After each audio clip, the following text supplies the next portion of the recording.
Hello friends, good morning, welcome back my channel. कैसे हो आप सभी। तो मेरी मॉर्निंग तो इसको स्कूल छोड़ने के साथ होती है। कल मैंने स्कूल नहीं भेजा था, आज भी ये बहाना मार रहा था, फिर भी मैं इसको छोड़ने जा रही हूँ। चलिए घर। मेरा बेटा चीज़ मांग रहा था जो कि मैंने उसे नहीं दिया। दुकान से लेते हैं थोड़ा सामान और फिर चलते हैं घर, क्योंकि मेरी बेटी इंतजार कर रही होगी टॉफ़ी का। तो मैं लाई थी 10 किलो का आटे का कट्टा। मैं थक गई हूँ और सारे कपड़ों पे आटा आटा हो गया। 1 रुपये की टॉफ़ी लेगी, एक चूरन लेगी, तब जाके घर में चुपचाप से बैठेगी। रात को मेरे से मार खाई है इसने, 4-5 बार कपड़े बदल कर सोई है। और अभी भी इसने ये जो पहना हुआ है उल्टा पहना हुआ है। इसका प्रिंट पीछे को है। कपड़े क्या पहनने आए, अपनी पसंद के ही पहनेगी। तो फ्रेंड को बोलना है हेलो, मेरे को क्या बता रही बोल के दिखा।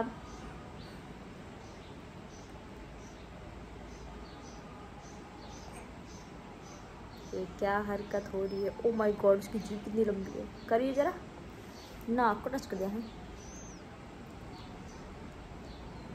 अपन से नहीं होती। चिच्ची चिच्ची करती लड़की। आशीष आ गया स्कूल से, तो मैंने बनाई थी इसके लिए मैगी, क्योंकि इसे हो रहा था बहुत जुकाम। तो मैगी खाने से बहुत अच्छा असर पड़ता है। मैं बहुत कम से मैगी खिलाती हूँ वैसे तो, लेकिन जब जुकाम होता है तब। और करुणा भी मैगी खा रही है यहाँ बैठ के, और मेरी रखी है मैगी जाऊँगे मैं। तो एक दीदी है जो उनको लगता है कि मेरे घर में सारी चीज़ें हैं और सारी फैसिलिटी हैं, फिर भी मैं रोती रहती हूँ। तो ये सारी फैसिलिटी आपको नहीं पता कहाँ से आई, ये उन लोगों को पता है जो मेरे साथ से 2016 या 17 से मेरे साथ जुड़े हुए हैं। उन लोगों को पता है। यहाँ पर उन लोग हैं, मोनिका शर्मा दी को पता है, सुखपाल सर को पता है, श्याम द सोल्जर सर को पता है। उन लोगों को पता इसलिए है, और सर मैं इसलिए बोल रही हूँ क्योंकि वो आर्मी में है।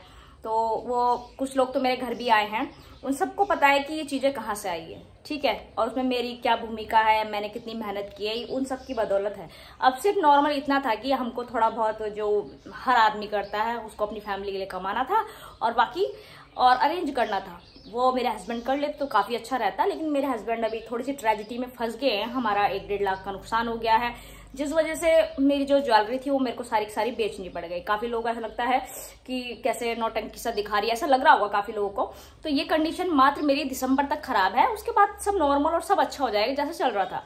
बट दूसरी बात यह है कि मेरे हस्बैंड ने कभी मेरे हाथ में पैसे नहीं रखे। कभी उन्होंने दिए हैं, मतलब महीने में कभी 2000 दे दिए, कभी कभार बहुत महीनों में 6 महीने में दे दिए, कभी 2-3 हज़ार।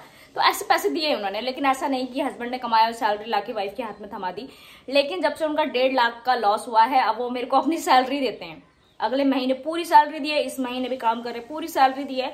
तो फिर मेरे को मुझे पता है कि हमको अपना कर्जा कैसे निपटाना है। तो मैं अपने घर के लिए ये नहीं कि बहुत सारा खाने पीने का सामान लो, ऐसा नहीं करती। मैं नॉर्मल अपना घर चला रही हूँ, और ये कंडीशन सिर्फ मात्र मेरी दिसंबर तक खराब है। उसके बाद सब अच्छे से खाएंगे, हम अच्छे से पियेंगे, पनीर भी लाऊंगी, और अपने लिए अच्छी अच्छी ड्रेस भी खरीदूंगी, अपने बच्चों की फीस भी भरूंगी जो मैंने अभी तक नहीं भरी है। उसके लिए कपड़े लाने थे, वो भी नहीं। किताबें इंपॉर्टेंट थी, सिर्फ मैंने किताबें ली हैं। बाकी आप मेरे बारे में क्या सोचते हो पता है, मुझे पता है आप ये सोच रहे हो कि शादीशुदा है, हस्बैंड सारी फैसिलिटी घर में करके दिए हैं। यह हस्बैंड की फैसिलिटी नहीं है, ऊपर वाले के द्वारा मेरे को दी गई ऐसी सुविधा है जिससे मैं लाभ उठा रही हूँ। बस मेरे हस्बैंड को ना थोड़ा बहुत मैनेज करना है। घर गुर हमारा बन गया है, सारी चीजें हैं, घर में सारा सामान है, तो ये बहुत अच्छी बात है कि है। पर अब हमारा इतना मुश्किल समय आ गया कि हमारा घर चलाना भारी हो गया है, क्योंकि वो कमाते, अब हम कर्जे में डूबे पड़े हैं। वो कमाते नहीं है इतना जितनी उनकी सैलरी है, वो सारी अगर हम दे भी देना तो भी हमारा कर्जा नहीं उतरेगा। वो पता नहीं कैसे उतर रहा है, वो तो समझ में नहीं आ रहा मुझे। मैगी होगी मेरी खत्म। जब ईश्वर को, अगर हम कहीं घमंड में चल रहे हो या कुछ भी हो, लगे ईश्वर को कि ये बंदा गलत राह पे चल रहा है, लेकिन वो उसी का बच्चा है, तो ईश्वर ना थोड़ा सा अड़ंगी देता है, उसे गिरा देता है। मतलब ऐसे उसमें फंसा देगा कि वो इंसान भगवान पे विश्वास करने के लिए आतुर हो जाएगा। तो भगवान पे मेरे हस्बैंड का भरोसा हो गया बहुत ज़्यादा। जब उनके लाइफ में कुछ भी गड़बड़ होता है थोड़ा बहुत, तो मैं कहती थी कि प्रार्थना कर लो, शायद सही हो जाए। तो काफ़ी कुछ उन्होंने मेरे भगवान के लिए बोल दिया। फिर अब वो उसी लाइन पे है, भगवान के भरोसे पे रहते हैं। और कर्जा हमारा इतना है कि कोई हद नहीं, वो उतार रहे हैं, उतर जाएगा दिसंबर तक। बट यह है कि अगर वो मेरे कहने से, और मैं ये नहीं कहती कि मेरे कहने से, लेकिन जो छोटी छोटी चीज़ें हैं, जो प्रॉब्लम हो रही है, मेरे से शेयर करेगा, तो शायद मैं उसकी हेल्प कर पाऊँ। क्योंकि उसकी हेल्प करने के लिए मेरे को ईश्वर ने इतनी बुद्धि दे रही है ना, बहुत ज़्यादा, कि मैं उसकी हेल्प कर दूंगी, कैसे ना कैसे करके कर दूंगी। अब वो मेरा साथ देगा, मुझसे प्यार से बात करेगा, तो उसकी प्रॉब्लम सॉल्व होती रहेगी, और हमारा दिसंबर तक का महीना आ जाएगा, और हमारी लाइफ फिर से सेटल हो जाएगी। लोग मेरे घर में अच्छा किचन देखते हैं, अच्छा बेड देखते हैं, अच्छा फ्रिज, ये सब देखते हैं। तो देखो, मैंने अपने मायके में ये सारी चीज़ें थी, यहाँ पर जब मैं आई थी तो इतनी सारी चीज़ें नहीं, खाली सा घर था। लेकिन मैं अपने मायके की देखी हुई चीज़ मैंने सारी यहाँ पे खरीदी, ठीक है। वहाँ पे थी तो मेरे को ऐसा लगा था ये सब चीज़ें यहाँ पे भी होनी चाहिए, तो सारी चीज़ें यहाँ पे भी खरीदी। वैसे ही घर वैसे ही बनाया मेरे को जैसे सही लगा था। और फिर आप कहते हो कि सब कुछ है और फिर भी रोती रहती है। रोना तो देखो था ही मेरे को थोड़ा बहुत, तो क्योंकि अपनी जो एक औरत होती है ना, जो उसकी प्यारी चीज़ होती है उसका गहना होता है सबसे ज़्यादा प्यारा, जो इसको लगता है तो वो उसका ये सब गहने गुहने होते हैं वो उसको बहुत प्यारे होते हैं। और मेरे को भी प्यारे ही थे, पर वो मैंने कंडीशन दूर करने के लिए रखे थे। मेरे को दिखाने के लिए नहीं चाहिए था कि लोगों को दिखाना है कि मैंने पहन के, बट ये था कि शादी के लिए हम एक रिंग जरूर पहनते हैं कि हाँ मेरी शादी हो रखी है। तो वो छोड़कर बाकी मैंने चीज़ें जो बनवा रखी थी वो मैंने सारी रखी हुई थी, फिर मैंने सारी दे दी क्योंकि जब मुसीबत पड़ी तो यही सब चीज़ें काम आती हैं। अब किसी से उधार मांगे कोई देगा तो है नहीं, वैसे भी इतनी महंगाई चल रही है। तो सबसे इम्पोर्टेंट जो चीज़ होती है वो होती है ज्वेलरी। जब आप पे पैसा हो तो ज्वेलरी बनवा लो और जब दिक्कत हो तो उसे बेच दो। लगता है हमारे पड़ोसी दोनों वापस आ गए। हाँ आ गए। मैं भी काम करती हूँ बहुत सारी सोशल मीडिया ऐप पर मैंने आजकल बंद कर रखा है। करने के लिए आज भी कर लूँ, यहाँ पे भी मैं कुछ अगर वीडियो एक आधी अपलोड करूँ जो मेरे को ब्रांड के मिलते हैं। देखो आप अगर वो चीज़ खरीद लो तो आपका नुकसान हो जाए तो फिर मेरे को ऐसा लगता है कि कहीं गड़बड़ ना हो जाए आप लोगों के साथ, आप खरीद लोगे मेरे कहने पे तो मैं वो प्रचार भी नहीं करती फिर, ठीक है। व्हाट्सएप पे आता रहता है और मैं नहीं करती यहाँ पर। लेकिन और ऐप पे भी मैं काम करती थी, मैंने वो छोड़ दिया मेरी बेटी की वजह से। मैं थोड़ा बहुत यहाँ पे कर लेती हूँ मेरे लिए थोड़ा बहुत है, वरना मैं पता है रात को अपना घर का सारा काम निपटा के, सुबह सारा काम निपटा के, जो मेरे 1 बजे से लेकर 5 बजे तक का टाइम था वो मैं सारे दिन वीडियो बनाती थी। चाहे रील्स बनाऊँ, चाहे शॉर्ट्स बनाऊँ, चाहे ऐपों पर वीडियो बनाऊँ, बहुत सारे ऐप थे ना मेरे पास। धीरे धीरे मेरे हस्बैंड ने सारे के सारे डिलीट मार दिए मेरे फोन से। अब बचा कुछ यूट्यूब है तो मैं सोचती हूँ इसे चला लूँ, क्या पता दिसंबर के बाद कंडीशन ठीक हो तो मेरा हस्बैंड क्या पता मेरा यूट्यूब भी बंद कर दे। उनको नहीं पसंद, उनको लगता है कि उनकी वाइफ घर में रहनी चाहिए और सही सलामत सही से हम चल रहे होते हैं लाइफ में, तो उनको वो ठीक लगता है।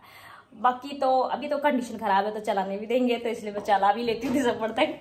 यहाँ के लिए मैं शॉर्ट्स बनाती, लेकिन अभी ना लाइट ही नहीं आ रही है तो अभी कैंसिल हो गया मेरा शॉर्ट्स बनाना, क्योंकि व्लॉग तो मैं ऐसे ही शूट कर लेती हूँ। व्लॉग के लिए तो लाइट की ज़रूरत नहीं होती क्योंकि हम फ़ोन से ही शूट करते हैं। और तो लाइट जा रही थी हमारे यहाँ, ये पता नहीं कब आएगी, वरना मैं शॉर्ट्स भी बनाती और फिर अपलोड भी करती। और काफ़ी लोग जल्दी 15 लोगों से सब्सक्राइब करा रहे थे, कह रहे थे कि हमने 15 लोगों से सब्सक्राइब कराया आपको। बाकी सच में आपने कराया, क्योंकि मेरे ना कितने हो गए 49.5 करके सब्सक्राइबर हो गए हैं। लगभग 500 सब्सक्राइबर की कमी है। अगर 500 जल्दी हो जाएंगे तो पक्का फिर मैं साड़ी पहन कर वीडियो बनाऊंगी पक्का। तो घर हो रखा मेरा गंदा, तो मैं करूंगी अब अपने घर की सफाई। एक भैया ने बोला था कि आप अपने घर की जो सफाई करते हो उसको दिखाया करो कैसे करते हो।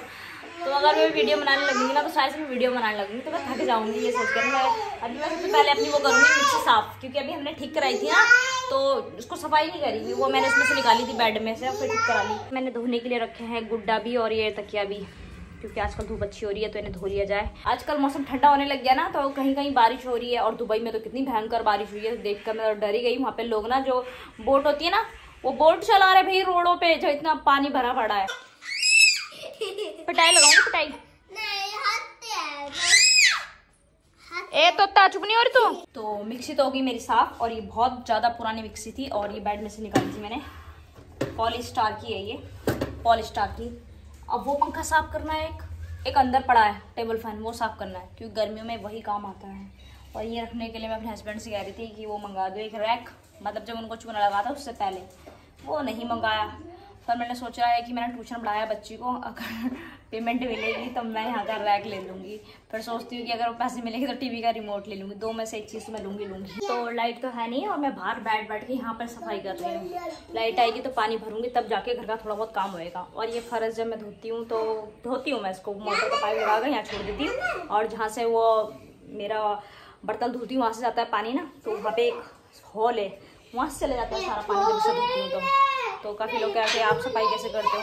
जब मेरे को सफाई हार्ड लगती है ना मैं सारा धो धा के वाइपर से पोंछ के पंखा चला देती हूँ। तो पंखा भी मैंने कर लिया साफ, और बच्चा मेरा अब झाड़ू पोछा। और पानी नहीं है मेरे घर में, टैंकी में थोड़ा बहुत पानी है, मैं छत में देख के आई हूँ, वो मेरे पीने के काम आ जाएगा। और अब मैं क्या करूँ, करुणा ये बाहर खेल रही है और इनको रखा जुकाम दोनों भाई बहनों को।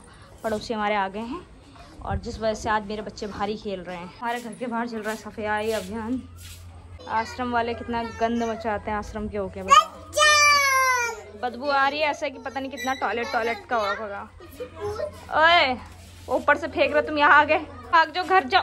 अभी मत डालना भैया, घर भागो, गंद मचा रखा है इन्होंने यहाँ। हाँ उधर फेंको, इनको बोलो उधर फेंको, तार टूट जाएगी मेरे इंटरनेट का। ये बिजली का तार है कि इंटरनेट का है? ओह माय गॉड, ये क्या है मेरे घर के आगे।